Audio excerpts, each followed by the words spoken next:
जय हिंद दोस्तों, भारत माता की जय। आज बात करेंगे हिंदुस्तान के उस बब्बर शेर की कहानी जिन्होंने इतिहास में अपना नाम इस कदर दर्ज कराया, दिलों में आज भी वो शख्स जिंदा है, वो आवाज जिंदा है, युवा दिलों की धड़कन, यूथ आइकन, हिंदुस्तान के बब्बर शेर कह सकते हैं आप, या कह सकते हैं महान क्रांतिकारी, जिन्हें अपनी जान से ज्यादा अपनी मुल्क की आजादी प्यारी थी। बात कर रहा हूं सरदार भगत सिंह की। शुरुआत करते हैं उनकी कहानी। लालपुर का लाल कह सकते हैं आप। आज पंजाब पाकिस्तान में है, एक जगह थी जिसे लालपुर के नाम से जाना जाता था। वहां के जागीरदार थे सरदार किशन सिंह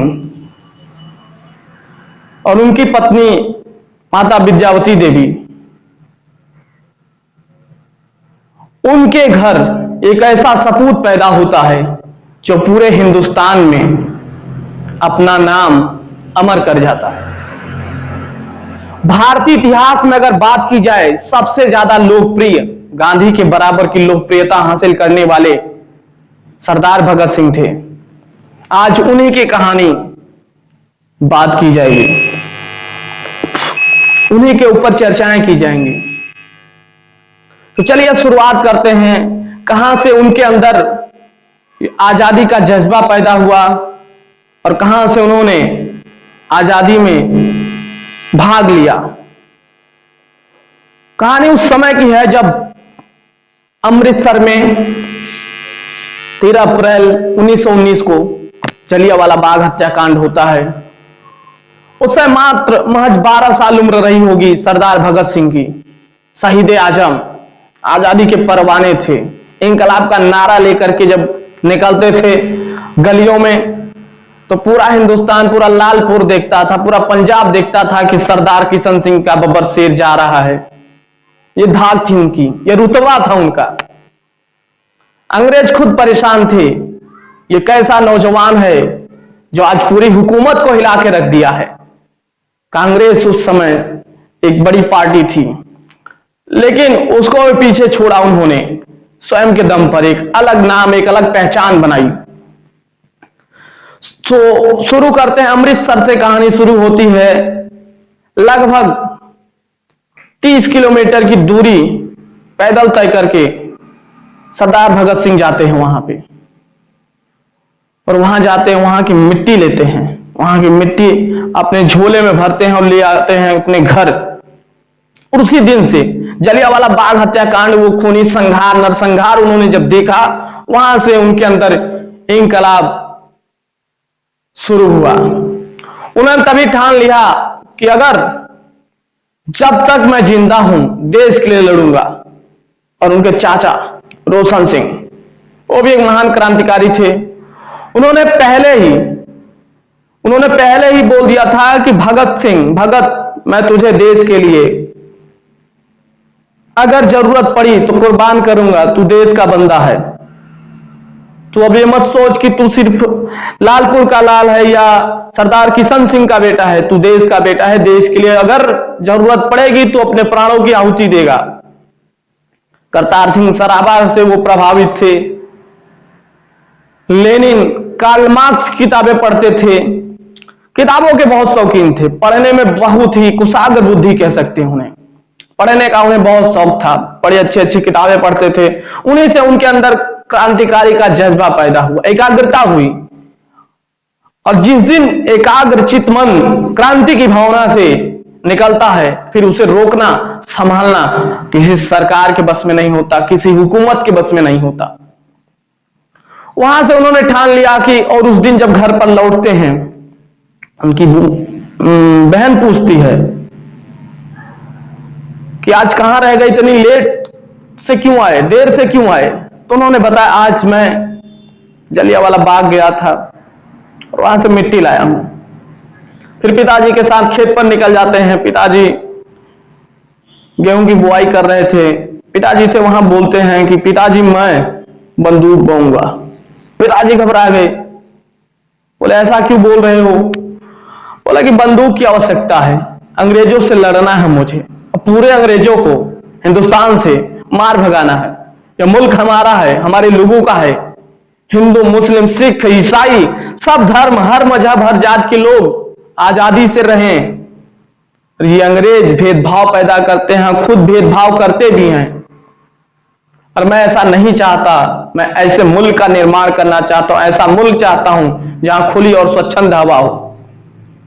फिर वहां से वो प्रभावित होते हैं, क्रांति की ज्वाला निकलती है। और 1920 में असहयोग आंदोलन चल रहा था, non cooperation movement Mahatma Gandhi के द्वारा चलाया गया था, और उसमें वो कूद पड़े। लेकिन उसी समय कुछ नौजवानों ने, लाला लाजपत राय के टीम के लोग कह सकते हैं, राम प्रसाद बिस्मिल, इनके लोगों ने कुछ ऐसी काकोरी जैसी घटना को अंजाम दिया 1922 में, जिसकी वजह से असहयोग आंदोलन वापस ले लिया गया। महात्मा गांधी ने तुरंत असहयोग आंदोलन वापस ले लिया। अब किस लिए वापस लिया ये तो इतिहास में दर्ज नहीं है, लेकिन जहां तक मेरा अंदाजा है, भगत सिंह की लोकप्रियता महात्मा गांधी के बराबर की हो गई थी। इस वजह से उन्होंने कहा, उन्होंने सोचा होगा कि असहयोग आंदोलन को वापस ले लेते हैं, फिर मेरी लोकप्रियता बढ़ेगी, लोग फिर से मांग करेंगे, तो फिर शुरू किया जाएगा। उसी दिन भगत सिंह और उनकी बटालियन के लोग अपने आप को उनके दल से अलग कर लिया, अपना एक अलग दल बनाया, गरम दल, जिसमें सब क्रांतिकारी विचारधारा के लोग थे। राम प्रसाद बिस्मिल, सरदार भगत सिंह, राजगुरु सुखदेव, ये सब उनकी टीम में, और वो सब सीधा चले गए पंडित जी के पास, चंद्रशेखर आजाद तिवारी के पास चले गए, और पंडित जी की सेना में शामिल हो गए। हिंदुस्तान रिपब्लिक एसोसिएशन उस समय एक बड़ी पार्टी थी, क्रांतिकारी विचारधारा से ओतप्रोत पूरी तरह से, लेकिन उनका एक अलग सिद्धांत था, वो अपने सिद्धांतों पे चलते थे। और जब उन्होंने असहयोग आंदोलन या गांधी जी की पार्टी से बगावत की, तो उन्होंने क्रांति शुरू कर दी वहां से। उसके बाद लाला लाजपत राय का जो साइमन कमीशन, वापस जाओ, गो बैक साइमन कमीशन, ये नारा दिया, और लाला लाजपत राय के ऊपर पुलिस ने लाठीचार्ज कर दिया, और उस लाठीचार्ज में लाला लाजपत राय की मौत हो जाती है, और इससे बहुत आहत होते हैं भगत सिंह और उनकी बटालियन। वहां से उन्होंने डिसाइड किया कि अब इनकी मौत का बदला लेंगे, और लाला लाजपत राय की मौत, उनके ऊपर बरसी एक एक लाठी अंग्रेजों के ऊपर ताबूत की अंतिम खील होगी। वहां से उन्होंने डिसाइड किया, हम पुलिस सैंडर्स को मारेंगे, चाहे कुछ भी हो जाए, हर हाल हर कीमत पे। भगत सिंह, आजाद, गुरु चंद्रशेखर तिवारी जी निकल पड़े, एक तिवारी लाखों पे भारी। उसी समय कहावत कही गई थी, आज वो हकीकत है। बिहार के वो लाल, एक दिन उन पे भी बात होगी, उन पे भी चर्चाएं होंगी, जिन्होंने कहा था आजाद ही जिए हैं और आजाद ही मरेंगे। लेकिन भगत सिंह ने वहां पे एक नारा दिया, फिर पुलिस सैंडर्स को मार दिया। पुलिस सैंडर्स को तुरंत उसके कुछ ही दिनों बाद मार दिया इन्होंने, और उसी रातों रात लिख दिया कि पुलिस सैंडर्स को हमने मार दिया है, लाला लाजपत राय की मौत का बदला लिया जा चुका है। लाला लाजपत राय की मौत का बदला लिया जा चुका है। पूरे देश में ये खबर फैल गई, आग की तरफ फैल गई। उसके बाद पुलिस इनको खोजने लगी, उनकी टीम को खोजने लगी, लेकिन उन्हें कोई पा नहीं सका। उसके बाद उनकी आवाज को सुना नहीं जा रहा, तो उन्होंने कहा कुछ बड़ा करते हैं, कुछ क्रांति करते हैं। अब पूरी पुलिस बटालियन उनको खोज रही थी, किसी तरह से वो पंजाब से निकले, वहां से लाहौर से निकले, भेष बदल करके सीधा पहुंच गए कलकत्ता, बंगाल की धरती पे। वहां उन्होंने कहा कि हम लोग बम बनाते, कुछ ऐसा विस्फोट करते हैं यार। उन्होंने कहा सरदार भगत सिंह ने कहा कि बहरों को सुनाने के लिए धमाके की जरूरत होती है और हम धमाका करेंगे, असेंबली में करेंगे। इस कोटेशन के साथ, इस नारे के साथ उन्होंने जतिन दास को तलाशा, क्योंकि जतिन दास बम बनाना जानते थे। बम बनाने में क्या सामग्री लगती है, कैसे बनता है, जतिन दास को किसी तरह से उन्होंने मनाया। चंद्रशेखर आजाद और भगत सिंह दोनों ने मिलकर जतिन दास बम बनाने की तकनीक बताने के लिए तैयार हुए। उन्होंने कहा ठीक है, चलो मैं तुम लोगों के साथ मरने के लिए चल रहा हूं, और निकल पड़े। उन्होंने बम बनाया और उसका परीक्षण भी किया। तत्पश्चात भगत सिंह ने डिसाइड किया, निर्भय, निडर, बेखौफ, बेबाक कह सकते हैं, सरदार भगत सिंह निकल पड़े। बोले मैं जाऊंगा असेंबली में बम फेंकने। अब बम फेंक कर उनके कुछ साथी बोले कि हम लोग वापस भी निकल आएंगे, धुआं धुआं हो जाएगा, निकल आएंगे। भगत सिंह ने कहा नहीं, जो बम फेंकने जाएगा वो वापस नहीं आएगा, अपनी गिरफ्तारी देगा, इंकलाब का नारा लगाएगा, भारत माता की जय लगाएगा, हिंदुस्तान जिंदाबाद कहेगा। पंडित जी ने कहा नहीं नहीं भगत, आप नहीं जाएंगे, और भी कोई भी जा सकता है, टीम का कोई भी लीडर जा सकता है, लेकिन वो अभय, निर्भय, बेखौफ, जिन्हें मौत का डर नहीं। उन्होंने कहा सरफरोशी की तमन्ना अब हमारे दिल में है, देखना है जोर कितना बाजुए कातिल में है। राम प्रसाद बिस्मिल की वो लाइन लेकर के उन्होंने उनकी पार्टी को आगे बढ़ाना शुरू किया। एक नया आयाम मिल गया था रिपब्लिक एसोसिएशन को। अब वहां से उन्होंने डिसाइड किया कि हम जाएंगे और वहां गिरफ्तारी देंगे, मौत से मुझे डर नहीं लगता, मेरा जन्म ही मरने के लिए हुआ है और मैं अपनी मातृभूमि के लिए मरूंगा, चाहे कुछ हो जाए। फिर वहां से निकलते हैं, वो अपने साथ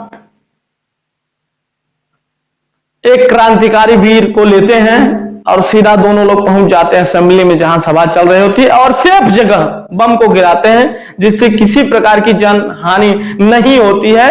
और वहां इंकलाब जिंदाबाद का नारा देते हुए, हिंदुस्तान जिंदाबाद का नारा देते हुए, ब्रिटिशर्स गो बैक का नारा देते हुए उन्होंने अपनी गिरफ्तारी दे दी। बोले मुझे ले चलो, जहां ले चलना हो, जिस जेल में ले चलना हो, मैं चलने के लिए तैयार हूं, मैं डरता नहीं हूं, निडर, निर्भय, अभय कह सकते हैं। उन्होंने अपनी गिरफ्तारी दी। बोले सांस है जब तलक ना रुकेंगे हम, चल पड़े हैं तो मंजिल को पा जाएंगे, जान प्यारी नहीं है हमें वतन से, मरते मरते ये देश को बता जाएंगे। इस नारे के साथ निकल पड़े वहां, और लगभग 60 दिनों तक उन्होंने भूख हड़ताल की वहां जेल के अंदर। अंग्रेज परेशान हो गए, कई प्रकार से प्रताड़ित करने का प्रयास किया उन्होंने। इनको प्रताड़ित करते हैं, उनको नाक में पाइप डालकर भोजन कराने का प्रयास किया, लेकिन उन्होंने अपने प्रतिज्ञा को भंग नहीं किया। 60 दिनों तक भूख हड़ताल के बाद अंग्रेज अंततः सरेंडर हो गए। और उन्होंने भूख हड़ताल किस लिए किया था कि हमें कानून सबके लिए बराबर है और हमें क्यों नहीं मिलता बराबर का भोजन, सही कपड़े क्यों नहीं मिलते पहनने के लिए, इसलिए उन्होंने आंदोलन किया था। गजब का, तब गजब का कलेजा रहा होगा उस बबर शेर का, जो अपनी मौत से नहीं डरता था, सिर्फ मुझे आजादी प्यारी थी। दुर्भाग्य कि हमने उसे खो दिया। कहानी को आगे बढ़ाते हैं। रियल हीरो, युवा दिलों की धड़कन बन चुके थे उस समय भगत सिंह। जेल के अंदर से ही लेख लिखते थे, बाहर जाता था, उनका पब्लिश होता था। पूरे देश में अलग क्रांति फैल गई थी। महात्मा गांधी के बराबर की लोकप्रियता, महात्मा गांधी से बढ़ के लोकप्रियता कांग्रेस पार्टी में। एक हलचल सी मच गई थी। युवा स्वाधीनता की मांग कर रहे थे, पूर्ण स्वराज की मांग करना भगत सिंह ने स्टार्ट किया। बोले मुझे पूर्ण स्वराज चाहिए, डोमिनियन स्टेट की मांग किया था कांग्रेस ने, नेहरू ने, गांधी जी ने। लेकिन उन्होंने कहा कि हमें डोमिनियन स्टेट नहीं, पूर्ण स्वराज चाहिए, पूरी आजादी चाहिए, टोटल इंडिपेंडेंस चाहिए, हर हाल में चाहिए, और ये हम लेकर रहेंगे, छीन लेंगे नहीं दोगे तो, क्योंकि जो चीज मांगने से नहीं मिलती उसे छीना जाता है, ऐसा भगत सिंह ने कहा था। अंग्रेज घबरा गए। उन्होंने कहा ठीक है, हम मांग आपकी पूरी करते हैं। और उसी समय कांग्रेस पार्टी में थोड़ी सी प्रशंसा कर रहे थे जवाहरलाल नेहरू। गांधी जी उनके भड़क गए, बोले वो उग्रवादी नेता है, उनकी प्रशंसा करते हो तुम कांग्रेस की प्रेस मीटिंग में। क्योंकि कांग्रेस को सत्ता में बना रहना ही था, वो सिर्फ अपनी पार्टी, अपनी सत्ता चाहती थी। लेकिन भगत सिंह आजादी चाहते थे, किसी भी तरीके से, हर हाल में, एट एनी कॉस्ट, हर कीमत पे हमें आजादी चाहिए। नौजवान पूरा उनके दीवाने हो गए, यूथ आइकन, रियल हीरोज बन गए। कांग्रेस पार्टी में भगत सिंह का नारा गूंजने लगा, भगत सिंह जिंदाबाद, भगत सिंह जिंदाबाद के नारे लगने लगे।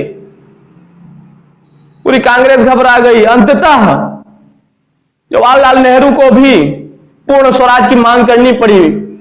टोटल इंडिपेंडेंस, स्वाधीनता दिवस उन्होंने 26 जनवरी 1930 को ही पूर्ण स्वराज और पूर्ण स्वाधीनता दिवस की घोषणा करते हुए उन्होंने झंडा तिरंगा लहरा दिया।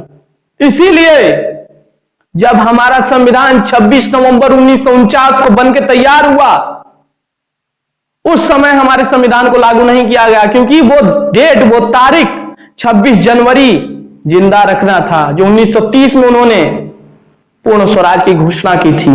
इसलिए 26 जनवरी 1950 को, लगभग 2 महीने बाद, 26 जनवरी 1950 को लगभग 2 महीने बाद संविधान लागू किया गया। यही कारण था। संविधान की ताकत पहचानने के लिए आपको पूरा पढ़ना पड़ेगा। जय भीम जय संविधान करने से नहीं होगा, उसको पढ़ना पड़ेगा। इंकलाब जिंदाबाद का नारा उन्होंने दिया, शहीद आजम के नाम से विख्यात। अब बात आती है जब उन्हें यह फांसी देने का वक्त आता है। अंग्रेजी हुकूमत जान चुकी थी कि अगर इन्हें अब रोका नहीं गया तो जल्द ही हमें यह भारत छोड़ना पड़ेगा, उल्टे पांव भागना पड़ेगा, चाहे कुछ हो जाए। दिल्ली केंद्रीय असेंबली बम फेंके थे जब वो केस चल ही रहा था, पुलिस सैंडर्स की केस चला करके उनको किसी तरह से फांसी पर लटकाया गया। यह डेट निर्धारित किया गया कि 23 मार्च 1931 को अब भगत सिंह को फांसी दी जाएगी। पूरे नौजवान, पूरे देश से लोग आ चुके थे। नेताजी ने भी ऐलान कर दिया था कि भगत सिंह की फांसी रोकनी होगी, कि हर हाल में, हर कीमत पे।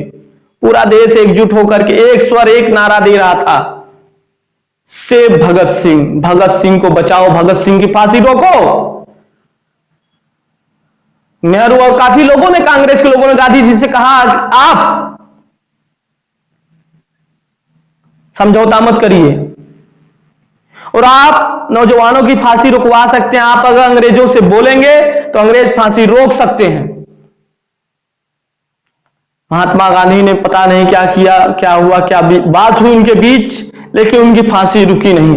बल्कि एक दिन पहले अंग्रेजों का खौफ देखिए, ये डर गए, भगत सिंह से डर गए, उनकी लोकप्रियता से डर गए। उन्होंने सोचा कि अगर 31 मार्च का डेट दिया गया, उस दिन अगर फांसी दी गई, शायद पूरा पुलिस थाना चौकी फूंक देगी, पब्लिक आ जाएगी इतना, क्योंकि जन आंदोलन इतना तेज हो गया था। उनकी आवाज पूरे हिंदुस्तान की आवाज बन चुकी थी। लेकिन उस दिन पूरा हिंदुस्तान रोया। एक दिन पहले शाम को ही उनको फांसी दे दी गई, तीनों को। गजब का कलेजा रहा होगा। मेरा रंग दे बसंती चोला कहते हुए, इंकलाब जिंदाबाद का नारा देते हुए तीनों बबर से निकल दिए। भगत सिंह, राजगुरु, सुखदेव फांसी के फंदे पर लटक गए। बोले मुझे फांसी दे दो, मुझे कोई फर्क नहीं पड़ता। फक्र है कि मैं वतन के लिए मर रहा हूं, सरफरोशी की तमन्ना अब हमारे दिल में है, और देखना है जोर कितना बाजुए कातिल में है। और देखना चाहते थे कितना जोर है इन अंग्रेजों में और इनकी हुकूमत में। अंततः परिणाम यह हुआ कि पूरे देश में क्रांति की ज्वाला फैल गई, और हंसते हंसते हमारे क्रांतिकारी